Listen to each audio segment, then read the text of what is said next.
Praise the lord. అందరికీ వందనాలు. మన ప్రాతకాల ప్రార్థన ప్రారంభించుకుందాం. పిల్లరా, ప్రార్థన చేసుకుందాం.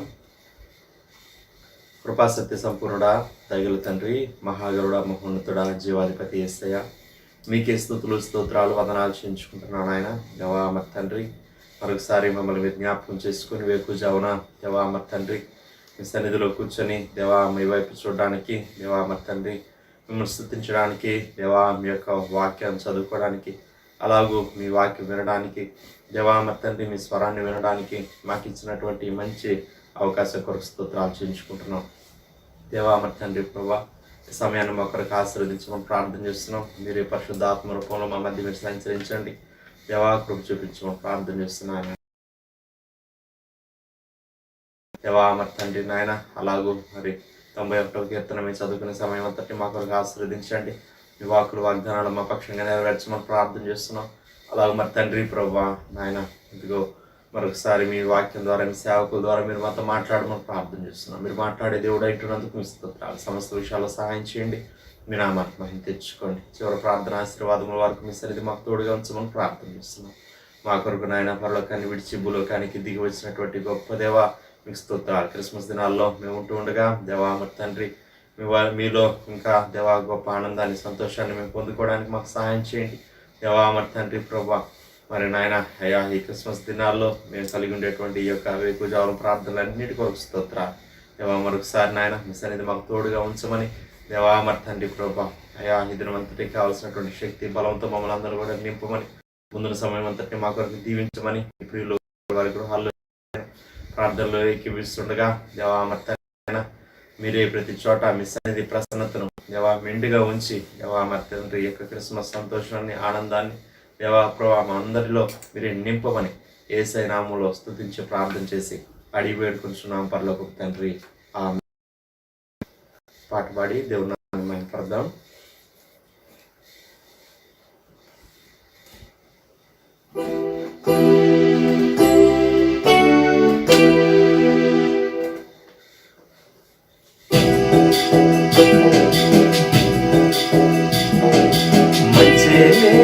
పైన ఎంతో ప్రేమ చూపావు, మంచి లేని నా పైన ఎంతో ప్రేమ చూపావు, అనంతమైన వాడవు, మానవుని రూపమిచ్చావు, అనంతమైన వాడవు,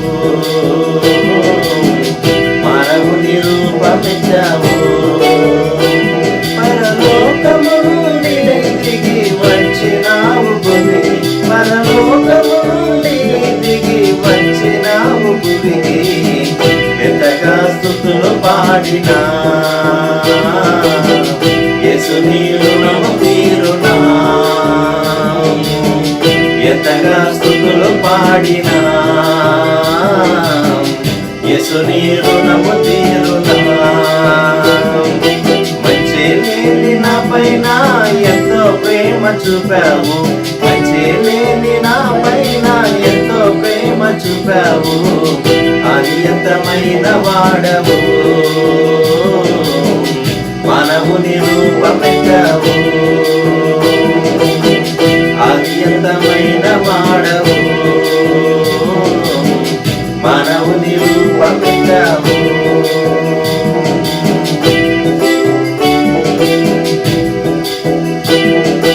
లోకాలన్నీ ఏలేరా రాజువైన నీవు, సామాన్యుల ఇంట నీ కాలు పెట్టినావు, లోకాలన్నీ ఏలేరా రాజువైన నీవు, సామాన్యుల ఇంట నీ కాలు పెట్టినావు, ఇదెంత దీన మనసు, నాకెంత ఘనత యేసు, మీరెంత దీన మనసు, నాకెంత ఘనత యేసు, ఎంతగా స్తుతులు పాడినా యేసు నీ రుణము తీరునా, ఎంతగా స్తుతులు పాడినా యేసు నీ రుణము తీరునా, మంచి లేని నా పైన ప్రేమ చూపావు, మంచి లేని నా పైన ఎంతో ప్రేమ చూపావు, అనంతమైన వాడవు, మనవుని రూపమెత్తావు, అనంతమైన వాడవు, మనవుని రూపమెత్తావు. పరలోకమును విడిచి దిగి వచ్చినావు భూమికి, పరలోకమును విడిచి దిగి వచ్చినావు భూమికి, ఎంతగా స్తుతులు పాడినా యేసుని రుణము తీరునా, ఎంతగా స్తుతులు పాడినా యేసుని రుణము తీరునా. మంచి లేని నా పైన ఎంతో ప్రేమ చూపావు, మంచి లేని నా పైన ఎంతో ప్రేమ చూపావు, అనంతమైన వాడవు, మనవుని రూపమెత్తావు, అనంతమైన వాడవు, మనవుని రూపమెత్తావు.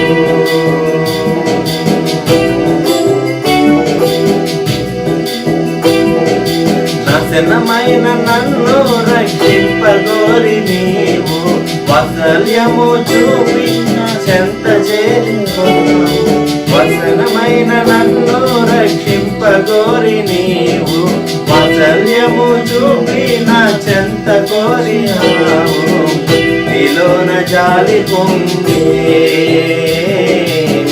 నాలోన శాంతి నిందే, నీలోన జాలి పొందే నాలోన శాంతి నిందే, ఎంతగా స్తుతులు పాడినా యేసుని రుణము తీరునా, ఎంతగా స్తుతులు పాడినా యేసుని రుణము తీరునా. యథాప్రకారంగా 91వ కీర్తన చదువుకుందాం పిల్లరా.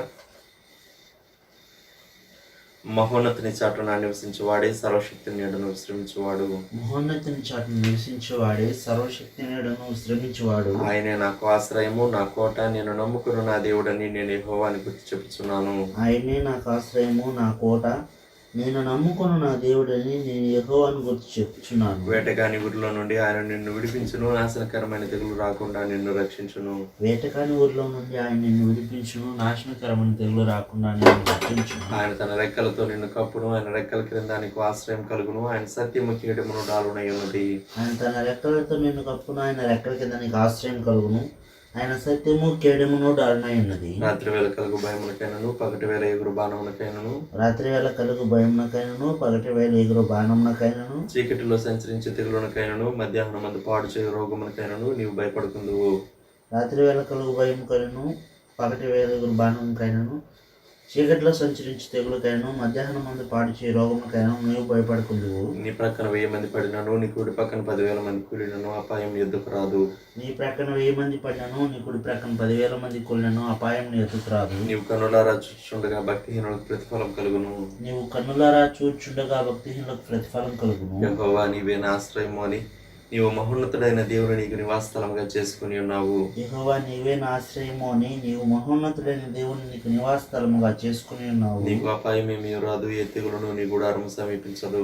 నీకు అపాయం ఏమీ రాదు, ఏ తెగులును నీ గుడారమును సమీపించదు. నీ మార్గములన్నిటిలో నిన్ను కాపాడుటకు ఆయన నిన్ను గురించి తన దూతలకు ఆజ్ఞాపించును. నీ మార్గములన్నిటిలో నిన్ను కాపాడుటకు ఆయన నిన్ను గూర్చి తన దూతలకు ఆజ్ఞాపించును. నీ పాదములకు రాయి తగలకుండా వారు నిన్ను తమ చేతుల మీద ఎత్తి పట్టుకుందరు. నీ పాదములకు రాయి తగలకుండా వారిని తమ చేతుల మీద ఎత్తి పట్టుకుందరు. నీవు సింహములను నాగు పామును త్రొక్కెదవు, కొదమ సింహములను భుజంగములను అనగద్రొక్కెదవు. నీవు సింహములను నాగుపాములను త్రొక్కెదవు, కొదమ సింహములను భుజంగములను అనగద్రొక్కెదవు. అతడు నన్ను ప్రేమించున్నాడు కనుక నేను అతన్ని తప్పించదను, అతడు నా నామం ఎరిగిన వాడు గనుక నేను అతని కనపరచదను. అతడు నన్ను ప్రేమించుచున్నాడు కనుక నేను అతన్ని తప్పించదను. అతడు నా నామం ఎరిగిన వాడు కనుక నేను అతను కనపరచదను. అతడు నాకు మొరపెట్టగా నేను అతనికి ఉత్తరం ఇచ్చేదను. శ్రమలో నేను అతనికి తోడై ఉండేదను. అతను విడిపించి అతని గొప్ప చేసేదను. అతడు నాకు మొరపెట్టగా నేను అతనికి ఉత్తరం ఇచ్చేదను. శ్రమలో నేను అతనికి తోడై ఉండేదను. అతను విడిపించి అతని గొప్ప చేసేదను. దీర్ఘాయువు చేత అతనిని తృప్తిపరచదను. నా రక్షణ అతనికి చూపించదను.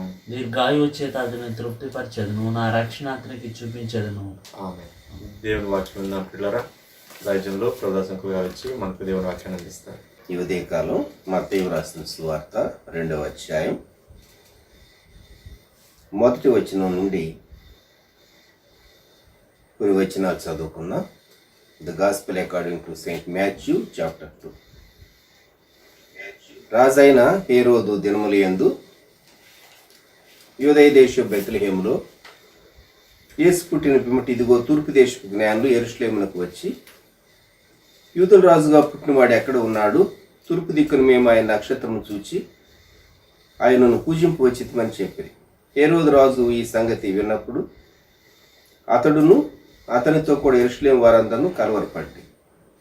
కాబట్టి రాజు ప్రధాన యాజకులను ప్రజల్లో నుండి శాస్త్రులు అందరినీ సమకూర్చి క్రీస్తు ఎక్కడ పుట్టినని వారిని అడిగాను. అందుకు వారు, యూదయ బెత్లెహేములోనే అనగా, యూదయ దేశ బెత్లెహేమ, నీవు యూదా ప్రధానుల్లో ఎంత మాత్రమును అల్పమైన దానవు కావు. ఇశ్రాయేలు నా ప్రజలను పరిపాలించే అధిపతి నీలో నుండి వచ్చును అని ప్రవక్త ద్వారా వ్రాయబడి ఉన్న తండ్రి. ప్రార్థన చేసుకున్నాం. ప్రేమగల తండ్రి, ఈ ప్రాతకాల సమయం మీ వాక్య ధ్యానం మా కొరకు దీవించమని, ఈ ప్రత్యేకమైనటువంటి దినంలో ప్రాతకాలంలో మీ మాటల ద్వారా మమ్మల్ని బలపరచమని యేసుక్రీస్తు ప్రభు వారి శ్రేష్టమైన నామములో వేడుచున్నాం తండ్రి. ఆమేన్. ఈ ఉదయకాలం మనం తూర్పు దేశపు జ్ఞానులను గురించి కొన్ని విషయాలు జ్ఞాపకం చేసుకోబోతున్నామండి. మనకు మత్తయి వ్రాసినటువంటి విషయం, వారు యెరూషలేముకు వచ్చారు తూర్పు దేశపు జ్ఞానులు అని.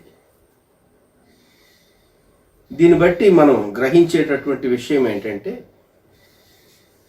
ఇజ్రాయెల్ ప్రాంతానికి తూర్పున ఉన్నటువంటి దేశాలు లేక మధ్య ప్రాచ్యంలో ఉన్నటువంటి కొన్ని దేశాల నుండి కొందరు జ్ఞానులైనటువంటి వారు, ఖచ్చితంగా వారు మధ్య వయస్సు దాటినటువంటి వారు అయి ఉంటారు, పండితులు అయి ఉంటారు, ఖగోళ శాస్త్ర పరిజ్ఞానం కలిగినటువంటి వారు అయి ఉంటారు. వారు కొన్ని జాతులకు, భిన్నమైనటువంటి జాతులకు సంబంధించినటువంటి వారు అయి ఉంటారు. ఇంగ్లీష్లో we 3 kings of Orient are bearing gifts we traverse of a field and fountain, moor and mountain అని ఓ పాట పాడుతూ ఉంటాం మనం. తూర్పు దేశ జ్ఞానులము అంటే మేము చుక్కను చూసి వచ్చామని వారు ఆ పాటలో మనం పాడుతూ ఉంటాం. we 3 kings of Orient. వారు తమ తమ ట్రైబ్స్లో వారు అధిపతులు అయి ఉంటారు. వారు చాలా రిచ్ పీపుల్ అయి ఉండాలి. ఆ దినాల్లో ప్రయాణం చేయటం, ఒంటరిగా ప్రయాణం చేయటం, అది భద్రత కూడా ఉండదు. కనుకే ఈ వ్యక్తులు ఎలా కలిసారో వారు అంతకుమునుపు ఒకరికొకరు తెలిసినటువంటి వారు అయి ఉండాలి. ఖగోళ శాస్త్ర పరిజ్ఞానం కలిగినటువంటి వీరు ఆకాశంలో ఉదయించినటువంటి ఆ నక్షత్రాన్ని వారు స్టడీ చేశారు. మానవునికి జిజ్ఞాస ఉన్నది, తెలుసుకోవాలి అనే ఆశ. తన చుట్టూ ఉన్నటువంటి ప్రపంచాన్ని గురించి తెలుసుకోవాలని ఉన్నది. మానవుడు పరిశోధిస్తూ ఉన్నాడు. ఏలియన్స్ని గురించి, యూఎఫ్ఓని గురించి మనం కూడా అనేక విషయాలు ఆసక్తిగా చదువుతూ ఉంటాం కదా. ఏలియన్స్ ఉన్నారా అని కొన్ని ఆసక్తికరమైన అంశాలు, మనలో జ్ఞాన తృష్ణను రేకెత్తించేటటువంటి అంశాలు. వీరు పండితులు, ఖగోళ శాస్త్రాన్ని గురించి, నక్షత్రాలను గుర్చినటువంటి జ్ఞానం కలిగినటువంటి వారు. బహుశా వారికి సంబంధించినటువంటి జ్ఞాన పుస్తకాల్లో అప్పటికి వ్రాయబడినటువంటి లేక అప్పటికి తెలియబడినటువంటి జ్ఞానాన్ని బట్టి ఒక మహనీయుడు ఉదయిస్తాడు అనేటటువంటి విషయాలు వారి పుస్తకాల్లో వ్రాయబడి ఉండొచ్చు. అందుకే వారి దాని కొరకు ఎదురు చూస్తూ ఉండొచ్చు. లేక సంఖ్యాకాండం 24వ అధ్యాయంలో బిలాము ప్రవచనం చెప్తూ సంఖ్యాకాండం 24వ అధ్యాయం 17వ వచనం, నక్షత్రము యాకోబులో ఉదయించును, రాజదండము ఇశ్రాయేలులో నుండి లేచును. ఇది బిలాము యొక్క ప్రవచనం. యూదులు కూడాను ఒక నక్షత్రం ఉదయిస్తుంది అనేటటువంటి ఎక్స్పెక్టేషన్ కలిగి ఉన్నారు అని వీరికి కూడా తెలిసి ఉంటుందా? మొత్తం మీద వారు వెతుకుతూ ప్రయాణం చేస్తూ వచ్చారు. దూర ప్రాంతాల నుండి చేరి బయలుదేరి వచ్చి ఒక చోట వీరు కలిసి ముందుకు ప్రయాణం సాగించి చిట్ట చివరకు యెరూషలేముకు వచ్చారా, తదుపరి బెత్లెహేముకు వచ్చారా, వారు కలిసి బయలుదేరి వారు వచ్చారా అనేది మనము ఊహించుకోవచ్చు. మొత్తం మీద వారు కలిసి వచ్చారు. మీరు ఎప్పుడైనా ఆర్టబాన్ అనేటటువంటి పేరు విన్నారో లేదో నాకు తెలియదు. నేను కాలేజీలో చదివే కాలంలో ఆర్టబాన్ అనేటటువంటి ఒక నాటకం కాలేజీ స్టూడెంట్స్, మా college students, AC college students వారు ప్రదర్శించారు. ఆ నాటకం ఏంటంటే, క్రిస్మస్ రోజుల్లో మనం సహజంగా ముగ్గురు జ్ఞానులు అనుకుంటూ ఉంటాం. 3 వంటల పైన ముగ్గురు జ్ఞానులు బయలుదేరినట్టుగా క్రిస్మస్ పిక్చర్స్ డిపిక్ట్ చేస్తూ ఉంటాం. 4వ జ్ఞాని ఇంకొకరు ఉన్నారు, అతని పేరు ఆర్టబాను. అతడు ఆ మహనీయుని చూడాలి అని బయలుదేరాడు, కానీ మిస్ అయ్యాడు, కనుగొనలేకపోయాడు. కారణం, వీరు తరువాతి కాలంలో ఈజిప్టుకు వెళ్ళిపోయారు కనుక ఆ తదుపరి కాలంలో 30 సంవత్సరాల ప్రాయం వరకు యేసుక్రీస్తు ప్రభు అద్భుతాలు ఏమీ చేయలేదు కనుక యేసుక్రీస్తు ప్రభుని ఐడెంటిఫై చేయలేకపోయాడు. చిట్ట చివరకు ఆయన పరిచర్య చేసేటటువంటి కాలంలో ఆయనను వెదకుచు ఆయన సిలువ వేయబడే సమయంలో ఆయనను కనుగొన్నాడు. అది ఊహ అయి ఉండొచ్చు. మొత్తం మీద ఆర్టబాన్ అనేటటువంటి ఒక క్రైస్తవ నాటకం క్రైస్తవ తెలుగు సాహిత్యంలో ఉంటూ ఉంది. యేసుక్రీస్తు ప్రభు సిలువ వేయబడే కాలంలో అంతేకాదు, ఆయన కొరకు ఈ వ్యక్తి ప్రశస్తమైనటువంటి ప్రజెంటేషన్స్ కూడా తీసుకుని బయలుదేరాడు. అయితే సహాయంలో ఉన్నటువంటి వారికి, నీడీ పీపుల్కు తాను ఇచ్చివేసాడు అని ఆర్టబాన్ అనే నాటకంలో ఆ రచయిత తాను వ్రాసింది ప్రదర్శించేటటువంటి వారు. మనం గ్రహించవలసినటువంటి విషయం వెదకుట, కనుగొనుట అనేటటువంటి విషయాలు. మనం నిజంగా దేవుని సన్నిధిని వెదకితే మనం దేవుని సన్నిధిని కనుగొంటాం. భక్తుడు ఒక చక్కని పాట వ్రాశాడు, యేసు నీ తలపే నాకు ఎంతో హాయి అనేటటువంటి పాటలో వెదకు వారికి దొరకెదవీవే, యేసు నీ తలపే నాకెంతో హాయి అని భక్తుడు వ్రాశాడు. విరిగిన మతి కాశ్య నీవే, వినయులకు ఆనందమీవే, దొరలి పడిన ఎత్తుదివీవే, వెదకు వారికి దొరికెదవీవే అని ఆ భక్తుడు పాట వ్రాశాడు. కనుక మన జీవితాల్లో ప్రభు అయినటువంటి యేసుక్రీస్తు వారు జ్ఞానులకు ఆయన బయలుపరుచుకున్నటువంటి విధానం. ఓ ప్రక్క గొర్రెల కాపర్లు యేసుక్రీస్తు ప్రభువును, శిశువైనటువంటి ప్రభువును చూచినటువంటి ఫస్ట్ బ్యాచ్లో గొర్రెల కాపర్లు ఉన్నారని మనం ఎరుగుదాం. అయితే జ్ఞానులు యేసు ప్రభు పశువుల శాలలో ఉండగా కాదు, కానీ వారు ఇంటిలోకి షిఫ్ట్ అయిన తర్వాత వచ్చి చూచారు. ఎందుకంటే మత్తయి సువార్త 2వ అధ్యాయంలో 10-11 వచనాలు, వారు ఆ నక్షత్రమును చూచి అత్యానంద భరితులై ఇంటిలోనికి వచ్చి అని ఉన్నది. సో గృహంలోకి షిఫ్ట్ అయ్యారు వీరు, గృహంలోకి షిఫ్ట్ అయ్యారు, కొంచెం బెటర్ ప్లేస్లోనికి, కంఫర్టబుల్ ప్లేస్లోనికి షిఫ్ట్ అయ్యారు. కాకుంటే నేటివిటీ సీన్లో అందరూ ఒకే చోట ఉన్నట్టుగా మనము డిపిక్ట్ చేస్తూ ఉంటాం, లేకుంటే ఆ పిక్చర్ మనం చూస్తూ ఉంటాం. ఓ ప్రక్క జ్ఞానులు, ఓ ప్రక్క గొర్రెల కాపర్లు, మరేమి యేసేపు, శిష్యులు ఉన్నటువంటి ప్రభు, ఆ పశువుల శాలలో ఉన్నటువంటి గొర్రె, ఇటువంటివి కొన్ని ఆ సీన్ లేకుంటే ఆ పిక్చర్ మనకు కనబడుతూ ఉంటుంది. అయితే జ్ఞానులు దర్శించినటువంటి వారిలో, ఆలస్యంగా దర్శించినటువంటి వారిలో ఉన్నారు. వీరి ప్రయాణం, ఎవరు పిలిచారు వీరిని రమ్మని?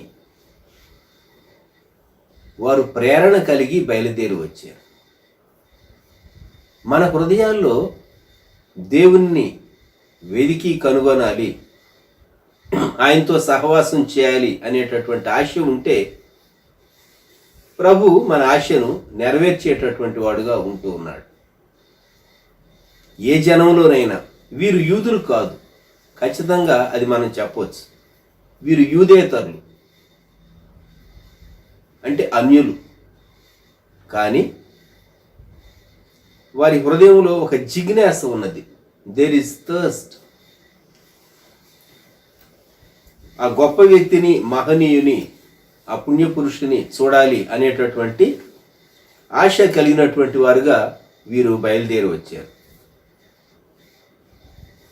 దేవుడు ఆశను తీర్చేటటువంటి వాడు. కీర్తన 72లో కీర్తనకారుడు చెప్పిన మాట మనం జ్ఞాపకం చేసుకుంటే, కీర్తన గ్రంథం 72వ కీర్తన 10వ వచనంలో, తర్షీషు రాజులు, ద్వీపముల రాజులు కప్పము చెల్లించెదరు, శెబరాజులను కానుకలు తీసుకుని వచ్చేదరు, రాజులందరూ అతనికి నమస్కారము చేసేదరు, అన్యజనులందరూ అతని సేవించెదరు. 72వ కీర్తన సొలొమోను రాస్తూ, దేవా, రాజులకు నీ న్యాయ విధులను, రాజకుమారునికి నీ నీతిని తెలియచేయము అని అంటూ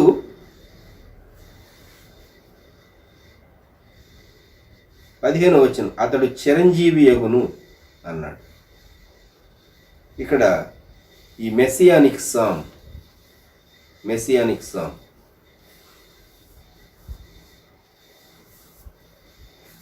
దేవుడు ఎలాగూ తనను తాను బయలుపరుచుకున్నప్పుడు ప్రజలు ఆయనను సేవిస్తారో మనకు జ్ఞాపకం చేస్తూ ఉంది. కనుక వీరు యేసుక్రీస్తు ప్రభువును కనుగొనటానికి కష్టతరమైనటువంటి యాత్రలో వారు రిస్క్ తీసుకుని వారు బయలుదేరి వచ్చారు. మీరు ఆలోచించండి, ఈ దినాల్లో మనకు ప్రయాణ సాధనాలు 2000 సంవత్సరాల నాటితో పోలిస్తే సులువే. అంతేకాదు, ఈరోజు మనకు మ్యాప్ చూపించేటటువంటి, లొకేషన్ చూపించేటటువంటి ఆ గూగుల్ మ్యాప్స్ అవి పెట్టుకుని సహా మనం చాలా ఈజీగా ట్రావెల్ చేయగలుగుతూ ఉన్నాం. అయితే ఆ దినాల్లో వారు చాలా వ్యయ ప్రయాసలకు వచ్చి వారు ప్రయాణం చేశారు. మరి ప్రయాణం చేసి చిట్ట చివరకు వారు యెరూషలేముకు వచ్చారు. యెరూషలేము సమీప ప్రాంతానికి వచ్చినప్పుడు బహుశా ఆ నక్షత్రం ఇంకా యెరూషలేము నుండి మూవ్ అయ్యేటట్టుగా వారు గ్రహించి ఉండాలి డైరెక్షన్. వీరి ప్రయాణం ఎలా సాగిందో 2 విధాలుగా ఊహించుకోవచ్చు. నక్షత్ర గమనం ఎలా ఉన్నదో రాత్రిపూట స్టడీ చేసి వారు ఆ తరువాత పగలు ఆ డైరెక్షన్లో బయలుదేరి కొంత ప్రయాణం చేస్తూ మరలా నైట్ డైరెక్షన్ కరెక్ట్గానే మేము ఫాలో అవుతున్నామా లేదా అని చెక్ చేసుకుంటూ వచ్చి ఉండాలి. జరిగినటువంటి పొరపాటు మనకు తెలుసు.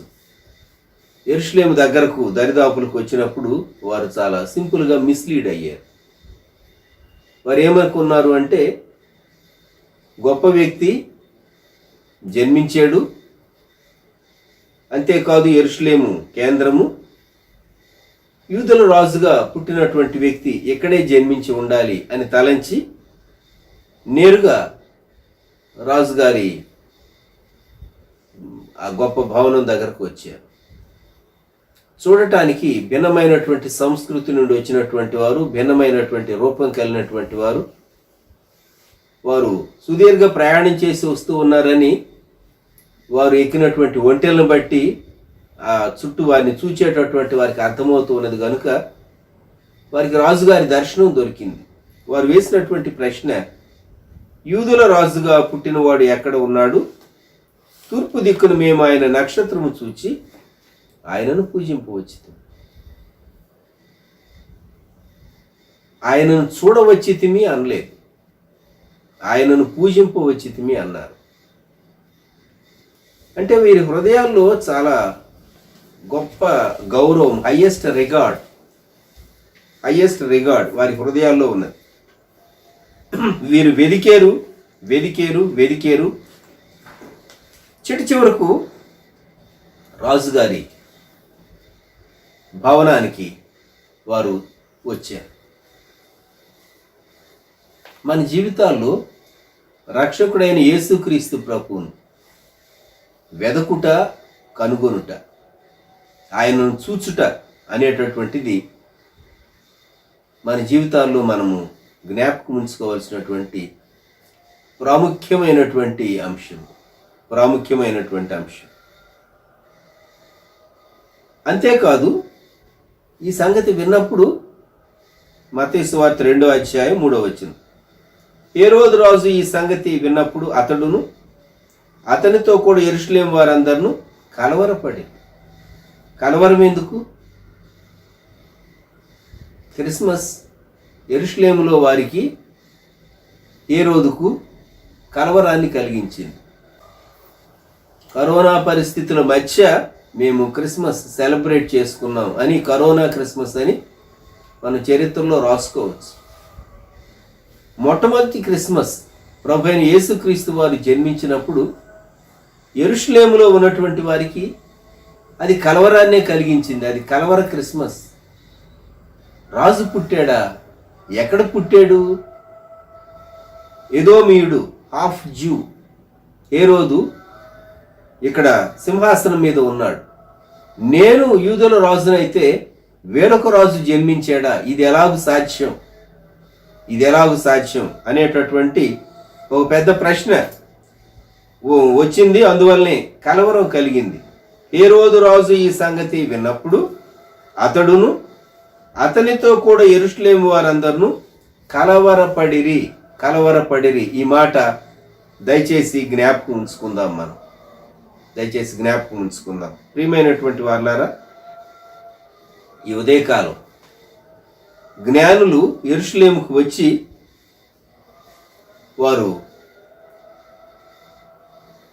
వారిలో రాజులోను, రాజాస్థానంలో ఉన్నటువంటి పండితుల్లోను, శాస్త్రుల్లోను, ప్రధాన యాజకుల్లోను ఒక ప్రశ్న రేకెత్తించారు. యూదుల రాజు జన్మించాడా? మెస్సియా పుట్టాడా? వారు లేఖనాలు వెదికారు. యూదయ దేశపు బెత్లెహేమ్ అని మీకా ప్రవచనాన్ని వారు వెదికి వారు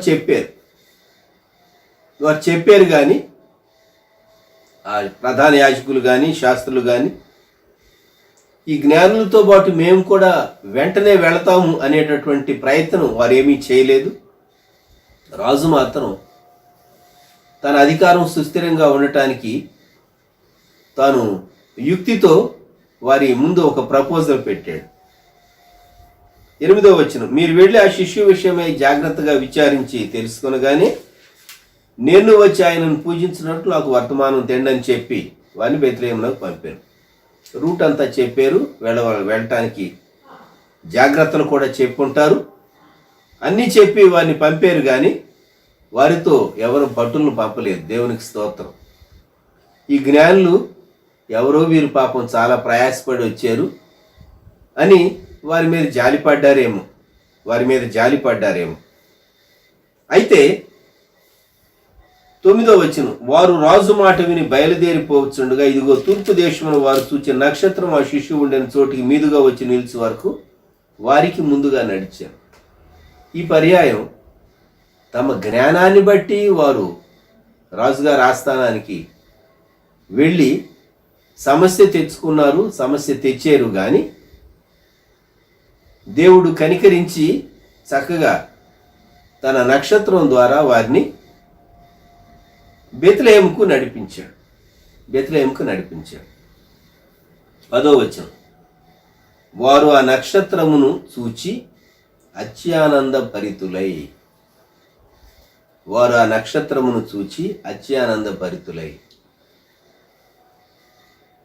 ఎరిగిన దారి తొలగిన వేళ ఎదలో కృంగితి అనేటటువంటి వచనం అందాల తార అరుదించే నాకై అంబర వీధులు అనే పాటలో జ్ఞాపకం చేసుకొనండి. వారు నక్షత్ర గమనాన్ని చూచి ప్రయాణం చేసి వస్తూ ఉన్నవారు యెరూషలేము సమీపంకి వచ్చేసరికి వారు నక్షత్రం వైపు చూచి కన్ఫర్మ్ చేసుకోవటం మానివేసి వారు హేరోదు రాజు దగ్గరకు వెళ్ళారు.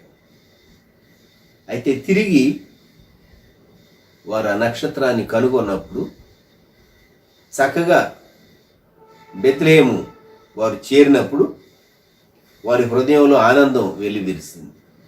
నీ జీవితంలో నీవు పోగొట్టుకున్నటువంటి నిరీక్షణ నక్షత్రాన్ని చూచినప్పుడు తిరిగి నీలో దేవుడు అనుగ్రహించి నిన్ను బలపరుస్తాడు.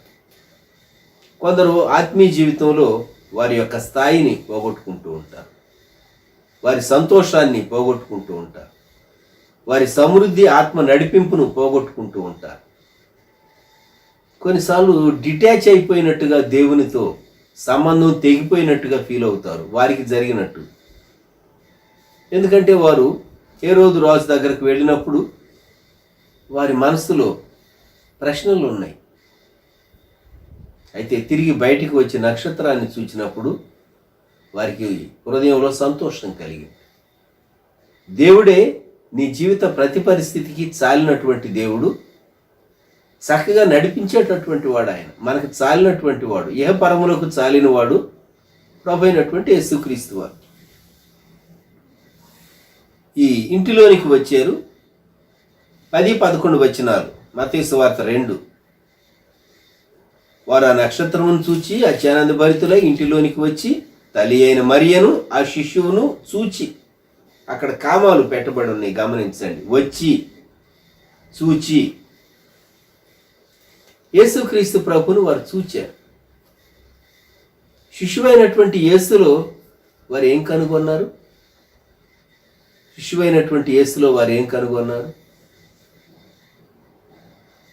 మనం చూచేటటువంటి దృష్టికోణాన్ని బట్టి మనకు కనబడతాయి విషయాలు. జ్ఞాపకం పెట్టుకోండి. ఒక చిన్న శిశువును చూస్తే బంధువులు అంటారు ఎవరి పోలిక, వాళ్ళ పోలికల మీద గురించి ఆలోచిస్తారు. అదే ఒక మెడికల్ డాక్టర్ లేక మెడికల్ స్టాఫ్ ఒక శిశువుని చూస్తే ఆ శిశువు ఎంత హెల్దీగా ఉన్నారు అనేది ఆ కోణంలో వారు చూస్తారు. ఒక్కొక్కరి కోణం వేరుగా ఉంటుంది. ప్రభు అయినటువంటి శిశువు అయినటువంటి యేసును చూచినప్పుడు వారు ఏం కనుగొన్నారు? వారి ఆత్మలో పరవశత్వం కలిగి ఉంటుంది. వీరు ముందే ఆయనను పూజించడానికి బయలుదేరి వచ్చాము అని అన్నారు. అన్యులకు కూడా దేవుడు తన కృపను అనుగ్రహించి వారికి మనస్సులో చక్కని నడిపింపు ఇచ్చారు. సాగిలపడి అనే మాట ఉంది. ప్రాస్ట్రేట్ అనగా సాష్టాంగ నమస్కారం. ఎవరైనా చేస్తారండి? మనం ప్రార్థన చేసుకోవాలనుకుంటేనే చాలా డెలికేట్గా ఫీల్ అవుతాం. మన ముందు ఇతరులు ఉన్నారు అనుకోండి, ఎక్కడైనా ఎవరైనా మనం భోజనానికి పిలిచారు అనుకుందాం, వారు క్రైస్తవేతరులు, టేబుల్ దగ్గర మనం కూర్చున్నాం, వారు భోజనం వడ్డించారు, మనకేమో ప్రార్థన చేసుకునే అలవాటు. ఒక క్షణం మీరు ఆగండి, నేను ప్రార్థన చేసుకుని భోంచేస్తాను అని పెద్దగా ప్రార్థన చేయగలమా? కట్టసి కొంచెం అడ్డు వస్తుంది, వాళ్ళు ఏం తలంచుతారు. అందుకని కళ్ళు మూసుకునో కళ్ళు తెరిచో 2 నిమిషాలు మనం ప్రార్థన చేసుకుని తింటామేమో. లేక కొంచెం ధైర్యం చేసి నేను చిన్న ప్రార్థన చేస్తాను, ఈ ఆహారం దేవుడు దీవించాలి అని కొందరు చెప్పగలరేమో, అందరు కాదు. వీరు సాగిల పడటానికి వారు ఏం కనుగొన్నారు అని,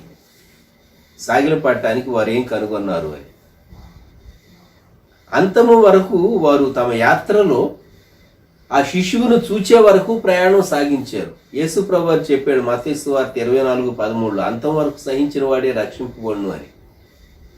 దే పర్ష్యూడ్ కాన్స్టాంట్లీ, వెదికేరు, ప్రయాసపడ్డారు.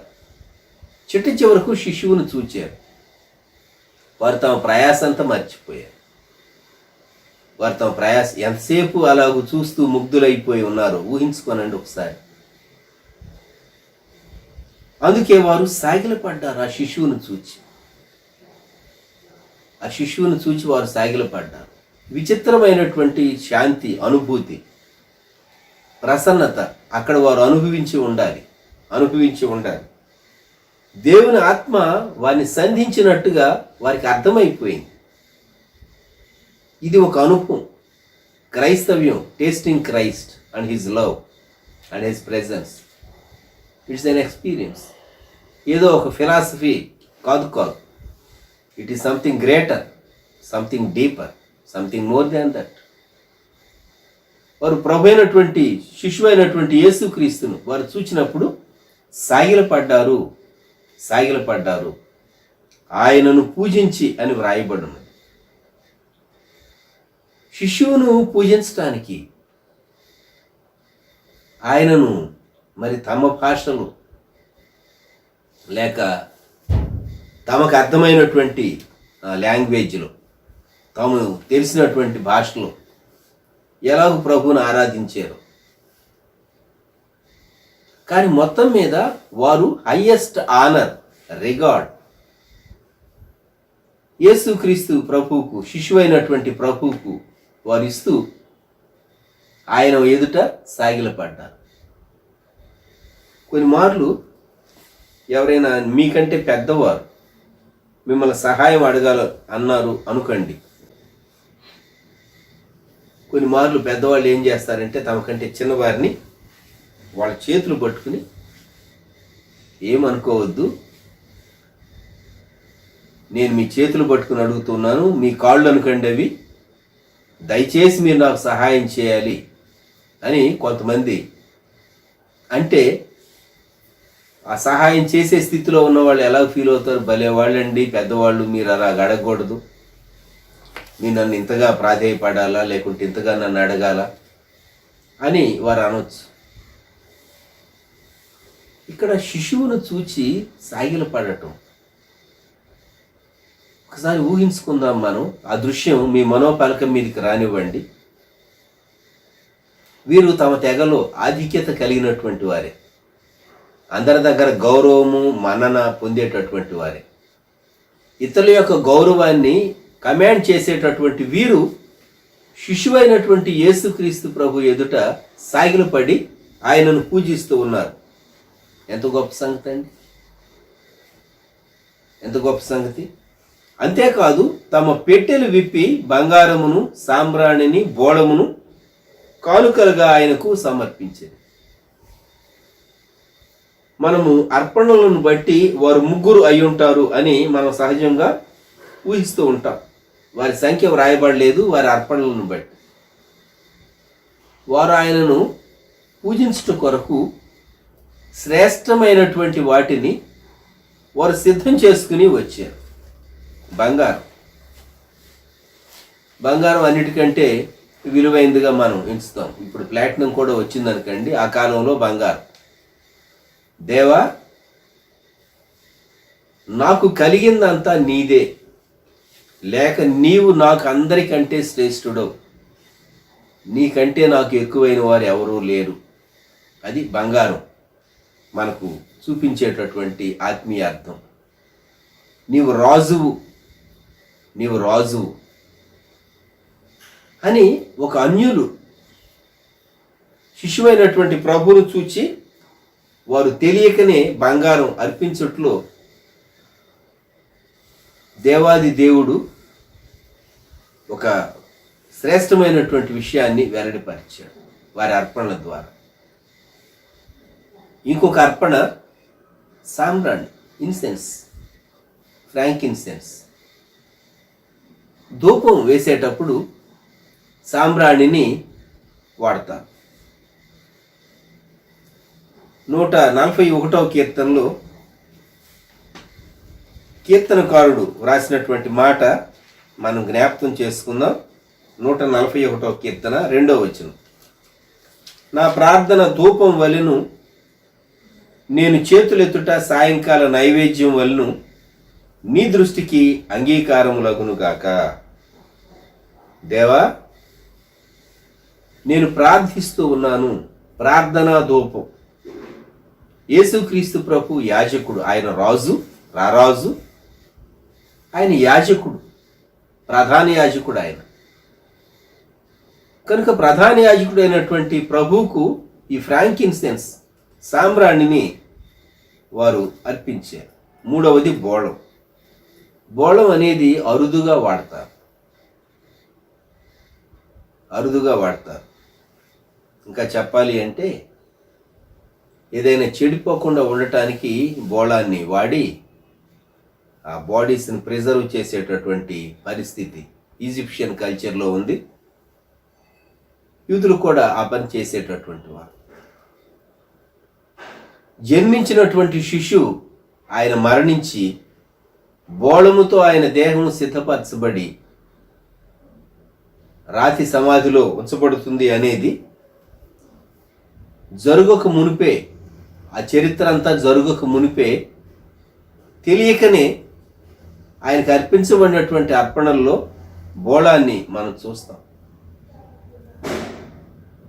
ఈ బోళాన్ని చూచినప్పుడు ప్రియప్రభ, నేను నా సెల్ఫ్ అనేటటువంటి విషయంలో చనిపోయి నేను నీ కొరకు జీవిస్తాను. Dying to the self. నేను నీ కొరకు నేను బ్రతుకుతాను అనేటటువంటి ఒక సమర్పణ, ఒక తీర్మానం ఆయనకు అర్పించబడినటువంటి అర్పణల్లో, బోళంలో మనకు కనబడుతుంది.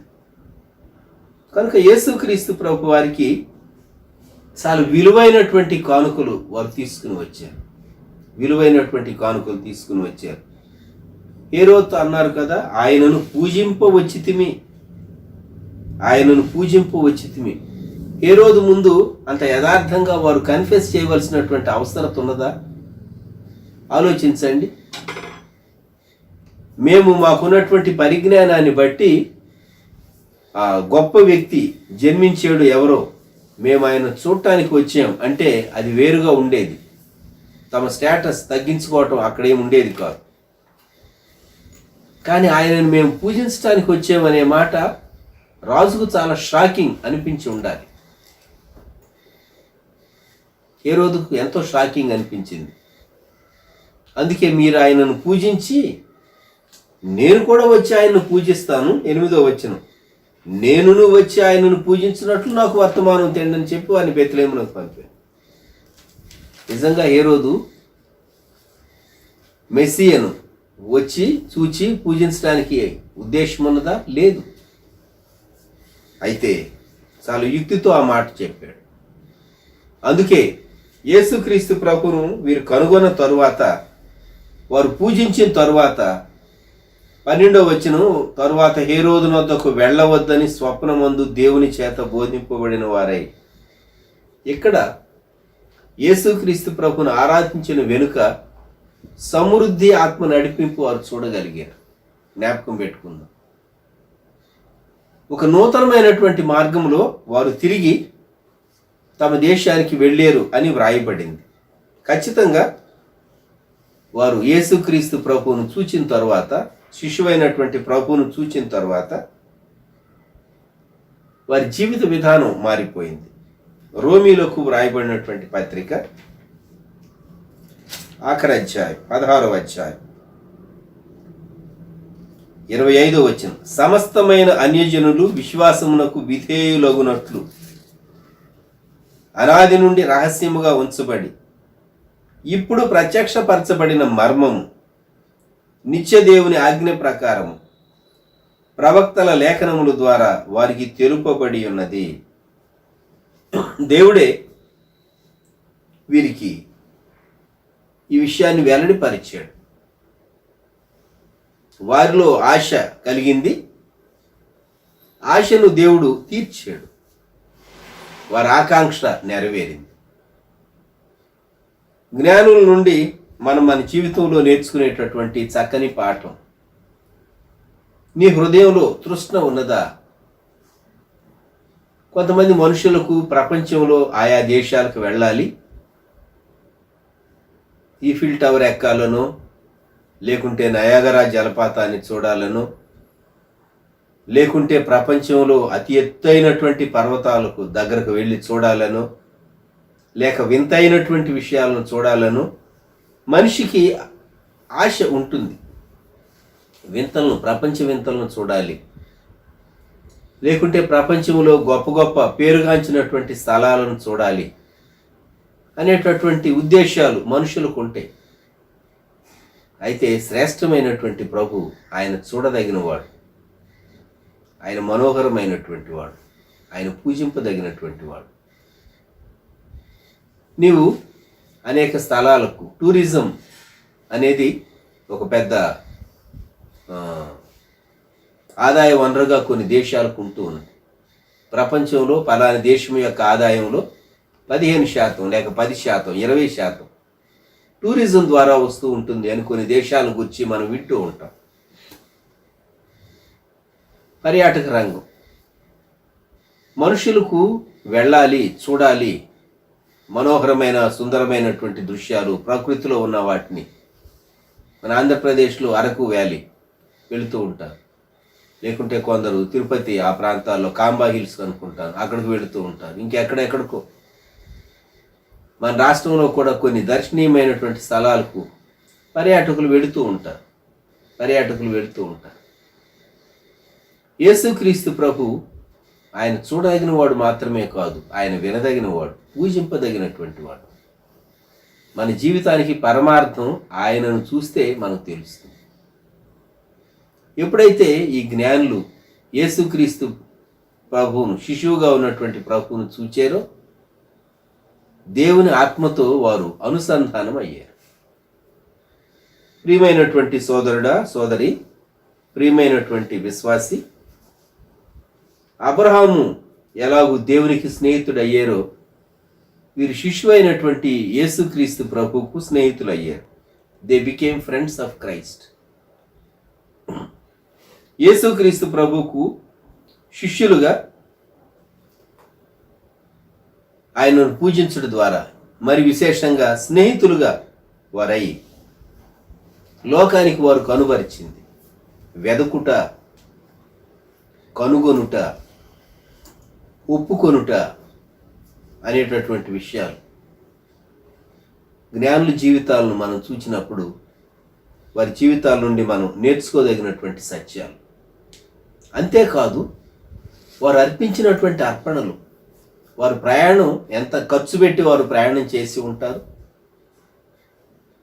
ఎంత ఖర్చు పెట్టి వారు ప్రయాణం. కొందరు డబ్బు ఖర్చు లేకుండా ఉచితంగా ఎంతసేపు మాట్లాడవలసి వచ్చినా మాట్లాడతారు, కానీ వారి పర్స్ తీయాలంటే, ఏదైనా ఖర్చు పెట్టాలంటే మాత్రం కొందరు తటపటాయిస్తారు, ముందుకు రారు. జ్ఞానుల జీవితము సమర్పణతో కూడింది.